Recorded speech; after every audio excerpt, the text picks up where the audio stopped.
रास्ते पर आप महिलाओं को लेकर चलना चाह रही हैं, वो रास्ता कांटों पे चलने के बराबर है, मानती हैं? तो ऐसे महिलाओं को आप क्या संदेश देने की कोशिश करेंगे इस मंच के माध्यम से, वो जो कांटे भरे रास्ते हैं उनके लिए आगे चल के फूल भरे रास्ते हो जाए? जी, शुक्रिया है इस मंच का, जो मैं सारे देश के महिलाओं से कहती हूं कि आप किसी से डरने की जरूरत नहीं है। आप अपने आप में सब कुछ हो, आपको कोई भी नहीं डरा सकता। अगर आप स्ट्रांग हो तो 1 लाख मर्दों से भी फाइट कर सकती हो, आपको कोई भी नहीं गिरा सकता। आप एक बेटी नहीं हो, एक देश हो। आप एक महिला नहीं हो, एक देश हो। और मैं यही आपको इस मंच से देना चाहती हूं कि आप महिला हैं, मगर वही दिल, वही आंखें, वही जज्बा, वही खून आपके जिस्म में है जो मर्द कर सकते हैं, उससे बढ़कर काम आप कर सकते हैं। मुझे लोग पहले सताते थे, डराते थे, कहते थे, ट्विटर पे बड़े बड़े एमपीस होने वाले ट्वीट कर देते थे कि रोटी पका लो, नेशनल पार्टी बनाने की क्या जरूरत है। मैंने उसके जवाब में यह दिया कि मैं रोटी भी बना सकती हूं, देश को भी चला सकती हूं, मगर आप देश चला सकते हो, रोटी नहीं बना सकते। तो इसलिए हम सबके साथ फाइट कर सकते हैं और हम बड़े ताकतवर हैं। आप ये मत समझो कि इनके पास पावर है तो ये करेंगे, पैसा है तो ये करेंगे। हम बगैर पावर के, बगैर पैसे के भी सब कुछ हैं, क्योंकि हमारे बगैर ना भाई है, हमारे बगैर ना शोहर है, ना हमारे बगैर बेटा है, ना हमारे बगैर देश है। तो हम ही सब कुछ है। इस बात को जैसा आपने जिस तरीके से प्रेजेंट किया, यही कहा जा सकता है, न हो साथ कोई, अकेले बढ़ो तुम, सफलता तुम्हारी कदम चूम लेगी। लेकिन एक महिला, और वो भी इस तरीके से आगे बढ़ना, मुस्लिम महिलाओं को और कहां कहां एजुकेशन की जरूरत है, कैसे आप अवेयर करेंगे?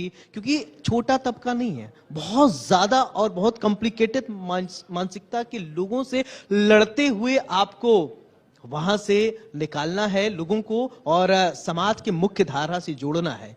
उसके लिए आप कितना तैयार हैं? जी, मैंने बहुत शिक्षा दी है। अब मैं जो जरूरत करती हूँ, ये एक शिक्षा जो जरूरी महसूस करती हूँ, मैं माफी चाहती हूँ, आपको बताना चाहती हूँ कि पिछले दिनों से मुझे तरह तरह से सताया गया कि मुझको दबा दिया जाए, और ये किसी और तबके ने नहीं किया।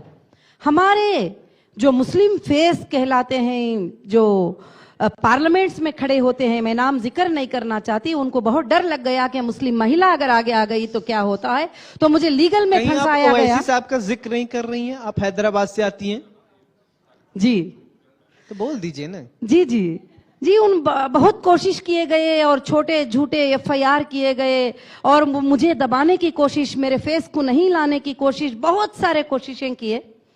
तो मुझे बहुत सारे चीजों का, मुश्किलों का सामना करना पड़ा। मैं माफी चाहती हूं कि नाहक से जब मैं महिला एम्पावरमेंट पार्टी बनाई तो नाहक से मुझे अंदर जेल में रहना पड़ा। आप माफी क्यों मांगती हैं? आपने जब गलती की नहीं है, जब आप महिलाओं मुझे को नहीं, क्योंकि आप यहाँ शिक्षा की बात आ रही है, कोशिश कर रही जी तो बिल्कुल शिक्षा की बात आ रही है, तो मैं ये बात नहीं करना चाहती थी, मगर अभी ये बात बताना जरूरत समझती हूँ कि किस शिक्षा की महिलाओं को जरूरत है। तो जब मैं अंदर नाहक के FIR से मैं अंदर चली गई, मुझे अंदर डालने की कोशिश किया गया। मैं 10 अक्टूबर को तेलंगाना में अनाउंस करती हूं कि मैं ऑल इंडिया महिला एम्पावरमेंट पार्टी की तरफ से 119 सीट्स पे कंटेस्ट करने वाली हूं।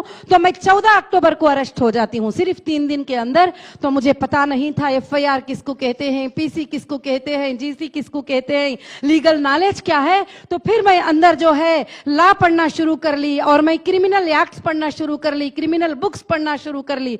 फिर मैंने आने के बाद में हीरा लॉ एसोसिएट को मैंने फॉर्म किया और मैंने देखा कि कई महिलाएं वहां पर अंदर इनोसेंट हैं, वो बाहर निकल नहीं सकते हैं, उनको लीगल कोई नॉलेज नहीं है। तो मैंने लीगल पे काम किया, उन महिलाओं के लिए वकील को रखकर हजार फाइन बनना होता है, 2-2 साल अंदर रहते ही मैंने उनको बाहर निकाला।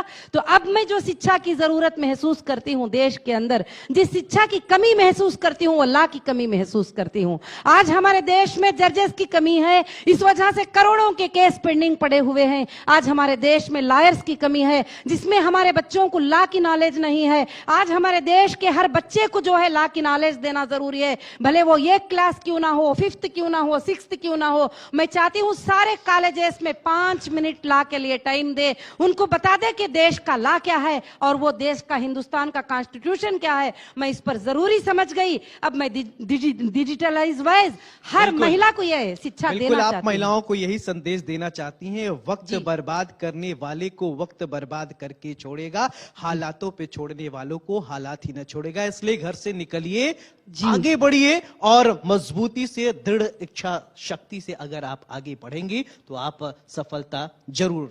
बिल्कुल, आप सच पर हैं, आप हक पर हैं। आप कभी पीछे मत जाइएगे, इस मर्द ने सता दिया, मैं अब क्या करूंगी। औरत को लोग ये बोलकर सताते हैं, उस पर एक छोटा सा इल्जाम लगा दो गलत का तो फिर वो गिर जाती है, बुखार आ जाती है, ओढ़ के सो जाती है। मैं सारे देश के महिलाओं को इस मंच से ये खबर देना चाहती हूँ कि आप बिल्कुल मत डरिए, मैं आपके साथ हूँ और तमाम देश के महिलाएं आपके साथ हैं। जज्बे के साथ आप आगे बढ़ती रहिए और महिलाओं को आप अवेयर करती रहिए, एजुकेट करती रहिए। बहुत बहुत शुक्रिया आपका देश हमारे में साथ महिलाएं जुड़ने के लिए। तो आपने सुना नूरा जी किस तरीके से महिलाओं के लिए काम कर रही हैं, महिलाओं को एजुकेशन और उनको एजुकेट करने के लिए बहुत फाइट कर रही हैं और करना चाहिए। और इसी के साथ यहाँ रुकेंगे छोटे से ब्रेक के लिए। आप देखते रहिए इंडिया न्यूज उत्तर प्रदेश उत्तराखंड। नमस्कार।